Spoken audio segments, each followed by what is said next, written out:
Hello. പതിവില്ലാണ്ട് എന്താ റൂമിൽ ഭയങ്കര ഇരുട്ടെന്ന് വെച്ചിട്ട് ഞാൻ കേട്ടൻ നീക്കി നോക്കിയപ്പോഴാണ് പുറത്ത് നല്ല മഴ. ഈ സമ്മറിലെ ചൂടിലെ മഴ ശരിക്കും ഭയങ്കരമായിട്ടൊരു മനസ്സിന് ഹാപ്പിനെസ് തന്നു കേട്ടോ. പിന്നെ അത് മാത്രമല്ല, എനിക്ക് ഈ ഭയങ്കര മഴയും നല്ല ഡാർക്കായിട്ടുള്ള വെതറും ഭയങ്കര ഇഷ്ടമാണ്.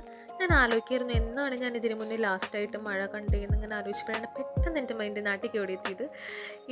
നമ്മൾ നാട്ടിലേക്ക് ഒരു സർപ്രൈസ് വിസിറ്റ് നടത്തിയിരുന്നു. അപ്പോൾ പാക്കിങ്ങിൻ്റെ ടൈമിൽ ഫ്രണ്ട്സ് വന്നപ്പോൾ എടുത്തിട്ടുള്ള പിക്കാണ് കേട്ടോ.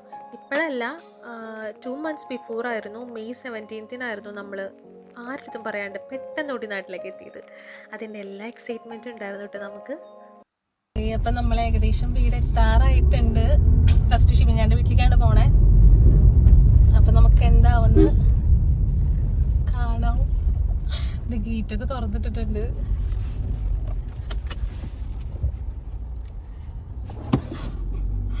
ആരും പുറത്തൊന്നും കാണാനില്ല. വരുന്നുണ്ട്.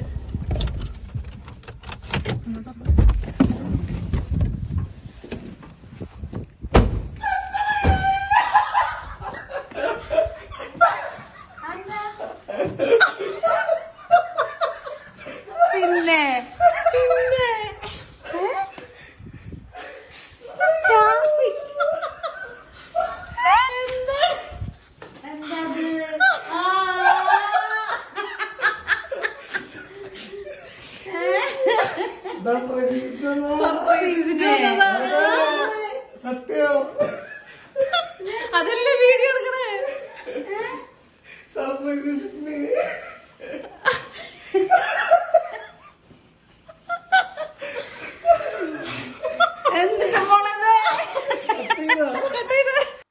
അങ്ങനത്തെ എല്ലാവരുടെ ഞെട്ടലും കഴിഞ്ഞിട്ട് നമ്മൾ പെട്ടി ഒന്ന് പൊട്ടിച്ചേർന്നു കേട്ടോ. ഇന്ന് തന്നെ നമ്മുടെ ഫേവറേറ്റ് ആയിട്ടുള്ള എല്ലാവരുടെ വീട്ടിലേക്കും പോകണമെന്നുണ്ടായിരുന്നു നമുക്ക്. അത് കാരണം കൊണ്ട് ആർക്കൊക്കെ എന്തൊക്കെ കൊടുക്കണം എന്നുള്ളത് നമ്മൾ ആദ്യമേ മാറ്റി വെച്ചായിരുന്നു കേട്ടോ. അങ്ങനെ നമ്മൾ പെട്ടിയൊക്കെ പൊട്ടിച്ച് കഴിഞ്ഞ് നമുക്ക് നേരെ എൻ്റെ വീട്ടിൽ പോകാമെന്ന് വിചാരിച്ചു. ഞങ്ങൾ അവളുടെ വീട്ടിലേക്ക് പോയിക്കൊണ്ടിരിക്കുകയാണ്.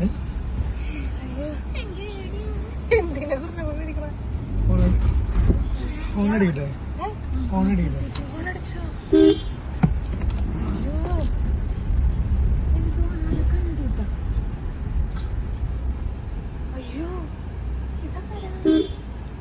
ബാക്കിലോട്ട് എന്നിട്ട് അവിടെ നിർത്തും. അപ്പൊ കാണൂല.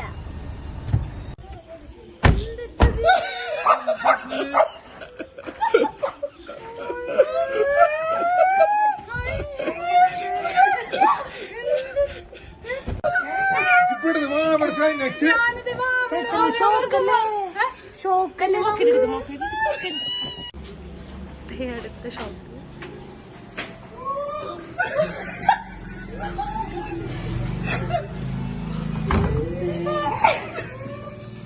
അങ്ങനത്തെ എല്ലാ ഞെട്ടലുകൾക്ക് ശേഷം നമ്മൾ കുഞ്ഞൊരു ഫാമിലി ട്രിപ്പ് പ്ലാൻ ചെയ്തിട്ടുണ്ടായിരുന്നു കേട്ടോ. അത് നമ്മൾ UK നിന്ന് വരുമ്പോഴേ തീരുമാനിച്ചതായിരുന്നു. കോതമംഗലത്തുള്ള റിപ്പയറിംഗ് റിസോർട്ടിലായിരുന്നു നമ്മൾ ട്രിപ്പ് പ്ലാൻ ചെയ്തിട്ടുണ്ടായിരുന്നത്. നമ്മളൊരു ആഫ്റ്റർനൂൺ ടൈമിലാണ് എത്തിയിട്ടുണ്ടായിരുന്നത്. നല്ല വിശപ്പുണ്ടായിരുന്നു. അതുകൊണ്ട് ലഞ്ച് നമ്മൾ പുറത്തുനിന്ന് മേടിച്ചായിരുന്നു. നമ്മൾ വന്ന ടൈമിൽ നമ്മൾ ഒന്നാമത് നാട്ടിലെത്തിയ ടൈമിലേ നല്ല മഴയുണ്ടായിരുന്നു. മഴയില്ലാത്ത ദിവസങ്ങൾ വളരെ ചുരുക്കമായിരുന്നു. എന്നിരുന്നാലും എനിക്ക് ഭയങ്കര ഇഷ്ടമാണ് ഫോറസ്റ്റും അതുപോലെ തന്നെ മഴ, ഡാർക്ക് വെതർ, അതൊക്കെ എനിക്ക് ഭയങ്കര ഇഷ്ടമാണ്. അതുകൊണ്ട് എനിക്ക് ഈ റിസോർട്ടിൽ വന്നത് ഭയങ്കര ഇഷ്ടപ്പെട്ടിരുന്നു. എന്നാലും നമ്മുടെ പേരൻസിനൊക്കെ മഴ ആയതുകൊണ്ട് ചളി പിളി എന്നൊക്കെ പറഞ്ഞിട്ട് അവർക്ക് അങ്ങനെ കുറച്ച് എന്തൊക്കെയൊക്കെ പറയണ്ടായിരുന്നു. എന്നാലും നമ്മളത് വലിയ മൈൻഡ് കൊടുക്കാൻ നിന്നില്ല. എന്നാലും എനിക്ക് ഭയങ്കര ഇഷ്ടപ്പെട്ടായിരുന്നു. മഴയും നല്ല ഗ്രീനായിട്ടുള്ള അറ്റ്മോസ്ഫിയറും വെതറെല്ലാം എനിക്ക് ഭയങ്കര ഇഷ്ടപ്പെട്ടായിരുന്നു. അങ്ങനെ നൈറ്റ് നമുക്ക് പൂളിൽ ഇറങ്ങാനുള്ള ടൈം അവർ അനുവദിച്ചിരുന്നു കേട്ടോ. പൂളിൻ്റെ സൈഡിൽ തന്നെ നമുക്ക് തന്നെ ഗ്രില്ല് ചെയ്ത് കഴിക്കാനുള്ളൊരു സെറ്റപ്പ് അവർ ചെയ്തിരുന്നു. അങ്ങനത്തെ ഈ ഗ്രില്ലിംഗ് ഒക്കെ കഴിഞ്ഞതിന് ശേഷം നമ്മളെല്ലാവരും പൂളിക്കെടുത്ത് ചാടിയായിരുന്നു. പൂളിൻ്റെ സൈഡിൽ തന്നെയായിട്ട് കുറച്ചെന്തോ ഒരു DJക്ക് വേണ്ടിയിട്ട് നമുക്ക് റെയിനി അറ്റ്മോസ്ഫിയറൊക്കെ അവർ ക്രിയേറ്റ് ചെയ്തിരുന്നു. നൈറ്റ് ടൈം ഞങ്ങൾ യങ്സ്റ്റേഴ്സ് മാത്രമല്ല കേട്ടോ, പേരൻസും നല്ല രീതിയിൽ എൻജോയ് ചെയ്തിരുന്നു. DJയും പൂൾ ടൈമും കാര്യങ്ങളൊക്കെ ആയിട്ട് അവരും ഭയങ്കര ഹാപ്പി ആയിരുന്നു.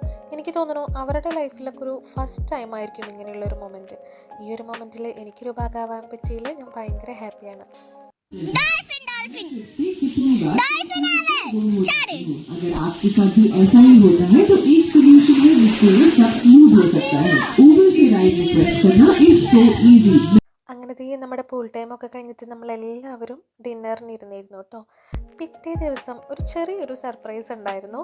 എൻ്റെ അമ്മയുടെ ബർത്ത്ഡേ ആയിരുന്നു. അമ്മ അത് എല്ലാവരുടെ അടുത്തും പറയാതിരിക്കുകയായിരുന്നു. പിന്നെ ബ്രേക്ക്ഫാസ്റ്റിന് എന്തോ ഒരു മുട്ടക്കറി കൊണ്ടുവന്നപ്പോൾ അത് കഴിക്കുന്നില്ല, വെജ് മാത്രം മതി എന്ന് പറഞ്ഞിരിക്കണം. അപ്പോഴാണ് നമുക്ക് പിറന്നാളാണെന്ന് മനസ്സിലായത്. അങ്ങനെ നമ്മൾ അവിടെ അടുത്തൊന്നും ബേക്കറി ഒന്നും ഉണ്ടായിരുന്നില്ല. അപ്പം നമ്മൾ സൊമാറ്റോയിൽ തന്നെ കേക്കൊക്കെ ഓർഡർ ചെയ്തിട്ട് നമ്മളെല്ലാവരും കൂടിയിട്ട് കട്ട് ചെയ്തൊന്ന് ആഘോഷിച്ചിരുന്നു.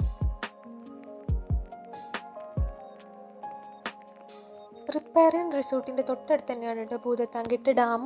അപ്പം നമ്മൾ തിരിച്ചു പോണ വഴിക്ക് അങ്ങോട്ടൊന്ന് കയറാമെന്ന് വിചാരിച്ചു. അത് കഴിഞ്ഞിട്ട് നെക്സ്റ്റ് പ്ലേസ് എങ്ങോട്ട് വെച്ച് പിടിക്കുന്ന ആലോചിച്ചപ്പോഴാണ് അതിൻ്റെ ഇടയിൽ കൂടെ ഒരു കാർഡ് കണ്ടായിരുന്നു. അപ്പം നമ്മൾ അങ്ങോട്ട് എടുത്തായിരുന്നു കേട്ടോ വണ്ടി.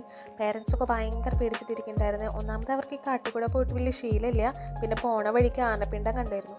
അപ്പോൾ എവിടെയെങ്കിലുമൊക്കെ ആന ഉണ്ടാവുമെന്ന് വെച്ചിട്ട് അവർ അതിൻ്റെ ടെൻഷനിലായിരുന്നു. അതിൻ്റെ ചെയ്തി നമ്മൾ കേട്ടോണ്ടായിരുന്നു ഡ്രൈവ് ചെയ്യുന്നുണ്ടായിരുന്നു.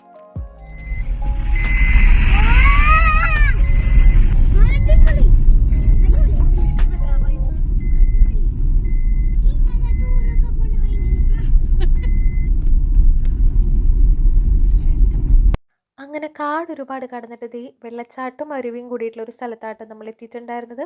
സത്യം പറഞ്ഞാൽ എനിക്ക് അവിടെ നിന്ന് പോരാനേ തോന്നുന്നുണ്ടായിരുന്നില്ല. ഇടുക്കി ശരിക്കും എനിക്കൊരു മാജിക്കായിട്ടാണ് കേട്ടോ തോന്നിയത്. ഒരുപക്ഷെ എനിക്ക് ഫോറസ്റ്റും നാച്ചുറൊക്കെ ഭയങ്കരമായിട്ട് ഇഷ്ടമുള്ളതുകൊണ്ടായിരിക്കും. ഇതാണ് കേട്ടോ നമ്മുടെ ഹോൾ ഫാമിലി. എൻ്റെ അച്ഛമ്മയും കൂടി ഉണ്ട്. അച്ഛമ്മയ്ക്ക് പിന്നെ ട്രാവലിങ്ങും കാര്യങ്ങളൊന്നും അധികം പറ്റാത്തതുകൊണ്ട് അച്ഛമ്മ വന്നിട്ടുണ്ടായിരുന്നില്ല കേട്ടോ ട്രിപ്പിന്. അങ്ങനെ ട്രിപ്പിൻ്റെ വിശേഷങ്ങളൊക്കെ ഓൾമോസ്റ്റ് അവസാനിച്ചിരിക്കുകയാണ് കേട്ടോ. ട്രിപ്പൊക്കെ കഴിഞ്ഞപ്പോഴേക്കും തിരിച്ച് UK പോകാനുള്ള ദിവസം ആവാറായിട്ടുണ്ടായിരുന്നു. അങ്ങനെ ഫൈനലി UK പോകാനായിട്ട് എയർപോർട്ടിൽ നിൽക്കേണ്ട പിക്കാണ് കേട്ടോ ഇത്. നമ്മൾ ഖത്തർ എയർവേസ് ആണ് കേട്ടോ UK കണക്ഷൻ എടുത്തിട്ടുണ്ടായിരുന്നത്. ഖത്തർ എനിക്ക് എന്നും ഫേവറേറ്റ് ആയിട്ടുള്ളൊരു പ്ലേസാണ്. കാരണം നമ്മൾ UK ആദ്യമായിട്ട് പോകുമ്പോൾ കണക്ഷൻ എടുത്തതും ഖത്തർ വഴി തന്നെയാണ്. ഖത്തർ എയർവേസിൻ്റെ സർവീസും നമുക്ക് പറയാതിരിക്കാൻ വയ്യ, ഭയങ്കര അടിപൊളിയാണ്. ഖത്തർ എയർപോർട്ടിൽ ഈ സ്ഥലമൊന്നും നമ്മൾ കണ്ടിട്ടുണ്ടായിരുന്നില്ല കേട്ടോ ഫസ്റ്റ് ടൈം. ഇപ്പോഴാണ് നമ്മളത് കാണുന്നത്. പിന്നെ ഖത്തറിൽ വന്നിട്ട് ഈ ഒരു ടെഡിയുടെ അടുത്തുനിന്ന് പിക്ക് എടുക്കാണ്ട് പോണവർ ചുരുക്കമായിരിക്കും. അങ്ങനെ എയർപോർട്ടിൽ ഒരുപാട് അടിപൊളിയായിട്ടുള്ള കാഴ്ചകളുണ്ടായിരുന്നു കേട്ടോ. അപ്പം നമ്മൾ ടൈം ഉള്ളതുകൊണ്ട് അതും കൂടി എക്സ്പ്ലോർ ചെയ്തിരുന്നു. അങ്ങനെ ഫൈനലി നമ്മൾ ഫ്ലൈറ്റിൽ റിട്ടേൺ കയറി കുറച്ച് നേരം കഴിഞ്ഞപ്പോഴേക്കും നമുക്ക് ഫുഡ് വന്നായിരുന്നു. ഫ്ലൈറ്റിൽ ഫുഡ് എനിക്ക് അത്ര ഫേവറേറ്റ് അല്ല, ഞാനങ്ങനെ അധികം കഴിക്കാറില്ല. പക്ഷേ ഈ ഡിസേർട്ട് നല്ല ഏത് ഡിസേർട്ട് വന്നാലും അതെനിക്ക് ഭയങ്കര ഇഷ്ടമാണ്. അങ്ങനെ നമ്മൾ ലണ്ടൻ എത്തി. ലണ്ടനിലെ വിൻഡോ കൂടെ ലണ്ടനിലെ ലൈറ്റൊക്കെ കണ്ടപ്പോൾ വേറൊരു ഹാപ്പിനെസ് ആയിരുന്നു. അങ്ങനെ അപ്പം അത്രയേ ഉള്ളൂ. ബൈ.